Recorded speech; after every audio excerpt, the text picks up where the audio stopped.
Gaza bombings, Ukraine invasion, Syrian ruins and Rohingya refugees. अस्सलाम वालेकुम दोस्तों, मेरा नाम इरफान खान है और एक नए टॉपिक के साथ आपकी खिदमत में हाजिर हुआ हूँ। The topic name is failure of United nation. दोस्तों, क्या काम था यूनाइटेड नेशन का, किस लिए इसको बनाया गया था और क्या मकासद थे इसके पीछे, मगर आज क्या हो रहा है और क्या यूनाइटेड नेशन अपने काम में सक्सेसफुल रहा या नहीं रहा। लीग ऑफ नेशन थी। लीग ऑफ नेशन को भी इसीलिए बनाया गया था और जब लीग ऑफ नेशन नाकाम हुई और सेकेंड वर्ल्ड वॉर हुई तो सेकेंड वर्ल्ड वॉर के बाद जब इख्तिताम हुआ सेकेंड वर्ल्ड वॉर का तो यूनाइटेड नेशन का वजूद अमल में आया और मेजरली इसका मकसद था कि अब कोई तीसरी थर्ड वर्ल्ड वॉर अगर होने लगे तो उसको रोकना। मगर आज के दौर में गाज़ा से यूक्रेन तक और सीरिया से म्यांमार तक हर बंदा एक ही सवाल पूछ रहा है कि यूनाइटेड नेशन बार बार फेल क्यों हो जाता है। दोस्तों, आज इसी बात को डिस्कस करेंगे और देखेंगे और जानने की कोशिश करेंगे कि क्या हकाइक हैं इसके पीछे या क्या वजह है जो यूनाइटेड नेशन को जिस काम के लिए बनाया गया था वो काम करने में अब वो नाकाम नज़र आता है। बात ये आती है कि यूनाइटेड नेशन को क्यों बनाया गया। यूनाइटेड नेशन जब सेकेंड वर्ल्ड वॉर में 70 मिलियन जानें गईं, जब 70 मिलियन इंसानी जानों का हमने ज़िया किया और उसके बाद हमें समझ में आया कि ऐसा इदारा होना चाहिए जो हमें अगली जंग से या अगले इतने बड़े डिज़ास्टर से रोक सके। मिशन सिंपल था दोस्तों, पीस को मेंटेन करना, ग्लोबल कोऑपरेशन को मेंटेन करना और ह्यूमन राइट्स की प्रोटेक्शन। ये तीन जो है ये मेजर की गोल्स थे जिसके लिए यूनाइटेड नेशन को बात ये एक जहन में आती है कि ऐसा क्या था या ऐसी क्या बात है जिसकी वजह से जिस काम के लिए इसको बनाया गया था वो काम ये कर ही नहीं पा रहा। कौन सी ऐसी हर्डल्स हैं जो इसके सामने आ जाती हैं। सबसे बड़ी बात है दोस्तों इसका स्ट्रक्चर। हमने यूनाइटेड नेशन सिक्योरिटी काउंसिल के 5 परमानेंट मेंबर्स रखे हैं यूनाइटेड नेशन में और वो 5 परमानेंट मेंबर्स को हमने वीटो पावर्स दे दी हैं। अब वीटो पावर क्या है कि एक बंदा जो कोई भी अगर काम हो रहा है तो उसके ऊपर पांचों का जो वीटो पावर्स हैं या पांचों जो बड़ी कंट्रीज़ हैं उनका राज़ी होना इस पे बहुत ज़रूरी है। अगर एक मुल्क भी है जो नहीं चाहता कि ऐसा काम हो तो वो उसको वीटो कर सकता है और वो 4 अगर राज़ी हैं भी जब भी वो काम नहीं हो सकता। अब वो 5 मेंबर्स कौन से हैं? United states, China, Russia, France and United kingdom. अगर पूरी दुनिया भी एक रेजोल्यूशन पर राज़ी है, अगर पूरी दुनिया चाहती है कि ये काम हो और अगर एक मुल्क नहीं चाहता उन 5 मुल्कों में से कि ये काम हो तो वो काम नहीं होगा। It is impossible. और ये वीटो ही है जो कि बार बार यूज़ हुआ और इसके अंदर बहुत से नुकसान हुए। मीन्स टू से कि अगर हम फैक्ट्स एंड फिगर्स देखें तो United nation security council veto statistics देख के पता चलती है कि 315 मरतबा इस वीटो पावर को यूज़ कर लिया गया 1946 से 2025 तक।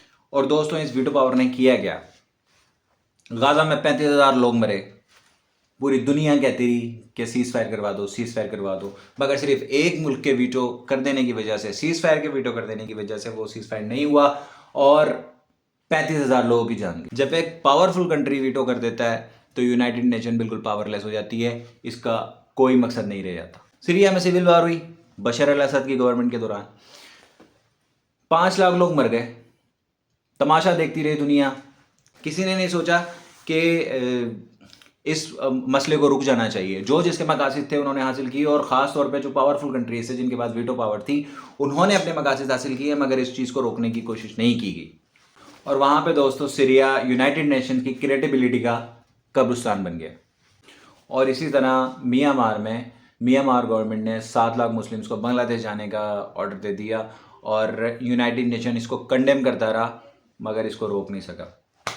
और जब रशिया ने इन्वेड किया यूक्रेन में तो 141 वोट्स थे इस तरह कि ये जो इन्वेजन है इसको रोकना चाहिए, मगर क्योंकि रशिया जो एग्रेसर था, जो यानी कि पावरफुल कंट्री था, वो क्योंकि परमानेंट मेंबर था और वही इन्वेडर भी था, तो उसने वो बात नहीं मानी और उस एक कंट्री की वजह से कोई कुछ नहीं कर पाया। क्योंकि दोस्तों वो सिस्टम जहाँ पे एक्यूज्ड खुद इन्वेस्टिगेशन को ब्लॉक कर दे वो सिस्टम कभी नहीं चल सकता, वो तबाह हो जाता। इन सारी प्रॉब्लम्स की ये जो सारी प्रॉब्लम्स हुई इसके आगे सिर्फ 2-4 पॉइंट्स हैं जो इसकी वजह बने यूनाइटेड नेशन के कमज़ोर होने की।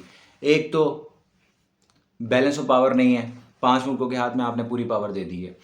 दूसरी बात, ब्यूरोक्रेटिक डिले होता है, यानी कि जो काम आपने घंटों में करना है आप करते हैं दिनों में जाके, महीनों में जाके, जब तक कबाड़ा हो जाता है। आप कश्मीर की बात ले लें, आप गाज़ा की बात ले लें, इस काम को बहुत जल्दी होना चाहिए था। जहाँ पे इंसानी जानें दांव पे लगी हुई हैं, वहाँ पे काम सेकंड्स में और घंटों में होना चाहिए, यहाँ पे लंबा काम हो जाता है। इन्फोर्समेंट मैकेनिज्म नहीं है,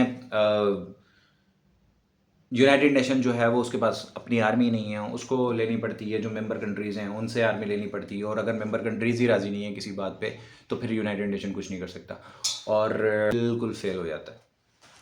एक तरफ तो ये बात है कि वो बिल्कुल जो है जो काम मेजर काम जिसके लिए उसको बनाया गया था वो तो यूनाइटेड नेशन नहीं कर पाया, मगर इसके अलावा बहुत से अच्छे काम हैं जो उसने किए हैं और इससे हम पीछे नहीं हट सकते और अब इस बात को मानने से हम इनकार नहीं कर सकते। मगर जो मेन काम था उसका, वॉर को रोकना, लड़ाइयों को रोकना, झगड़ों को रोकना, उसमें अभी तक हमें यूनाइटेड नेशन नाकाम नजर आ रहा है। अब उसने अच्छे काम कौन कौन से, पॉवर्टी के ऊपर काम कर रही है, बहुत अच्छा काम कर रही है। सस्टेनेबल डेवलपमेंट गोल्स जो है उनको लेके चल रही है, जिसके अंदर पॉवर्टी एक बहुत बड़ा गोल है। वैक्सीनेशन प्रोग्राम चल रहा है, उसके बाद एड प्रोग्राम चल रहे हैं, UNICEF, WHO and United nation, UNHCR and WFP, ये सारी ऐसी ऑर्गेनाइजेशंस हैं जो यूनाइटेड नेशन के मातहत चल रही हैं और ये बहुत अच्छा काम कर रही हैं। मैं फिर कहूँगा, बाकी सारी बातें एक तरफ, बहुत अच्छा काम करने के बावजूद भी जो यूनाइटेड नेशन का काम है उसमें यूनाइटेड नेशन अभी तक फेल है। अभी तक हमने मसाइल डिस्कस किए हैं, बट इसका जो वे फॉरवर्ड है वो क्या हो सकता है। हमें वीटो पावर को लिमिट करना होगा, वीटो पावर को या तो रिमूव करना होगा, नहीं तो कम से कम लिमिट करना होगा। हमें यूनाइटेड नेशन की एक इमरजेंसी फोर्स बनानी पड़ेगी और जो कि उसके अंडर हो और वो उसके ही हुक्म पे, यानी कि फिर उसको मेंबर कंट्री से पूछने की ज़रूरत ना पड़े और उसके हुक्म पे उसको जहाँ पहुँचना हो घंटों में वो फोर्स पहुँचे, एज़ कम्पेयर टू कि वो पहले उसके लिए रेजोल्यूशन पास हो और उसकी बातें हो। डेमोक्रेटाइज करें सिक्योरिटी काउंसिल को। आपने जो हेजमनी 5 लोगों को दे दी है उससे बेहतर ये है कि आप उसमें बाकायदा जो है उसकी जो परमानेंट मेंबरशिप है उसको चेंज करें। जिस तरह आप जो नॉन परमानेंट मेंबर हैं उनको मूव करते हैं, उसी तरह आप परमानेंट मेंबर्स को भी मूव करें, इलेक्शंस करवाएं, उसमें जो है जो सबकी रजामंदी से जो आ जाए वो ठीक है और उसकी एक मियाद हो और उसके बाद उसको दोबारा जो है ना अपने लिए जिद्दोजहद करनी पड़े उस ओहदे पर रहने के लिए, और ताकि अगर ये होगा तो फिर वो एक गवर्नमेंट की तरह होगा कि अगर वो अच्छा काम नहीं करेगा तो फिर उसको चेंज होना होगा। अगर वही मसला है कि ये रिफॉर्म्स करने के लिए भी हमें उनकी ज़रूरत है जो इस सिस्टम से फ़ायदा उठा रहे हैं, क्योंकि कुछ लोग होंगे जो इस सिस्टम को चेंज करना चाह रहे होंगे, बट जो जिनको इससे फ़ायदा हो रहा है वो ज़ाहिर है इसको चेंज नहीं करना चाहेंगे, और अगर वो चेंज नहीं करना चाहेंगे तो फिर वो इसकी अप्रूवल भी नहीं देंगे। ये एक बहुत बड़ा ड्रॉबैक कह लें, ये एक बहुत बड़ी रुकावट कह लें जो इस प्रोसेस में ज़रूर आई। फाइनली, क्योंकि यूनाइटेड नेशन को दुनिया को बचाने के लिए बनाया गया था और जहाँ पे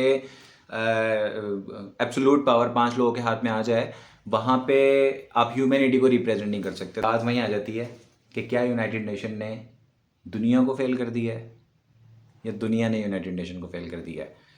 आज के लिए अल्लाह हाफिज़। अल्लाह ताला आपका हामी और नासिर हो। अल्लाह हाफिज़।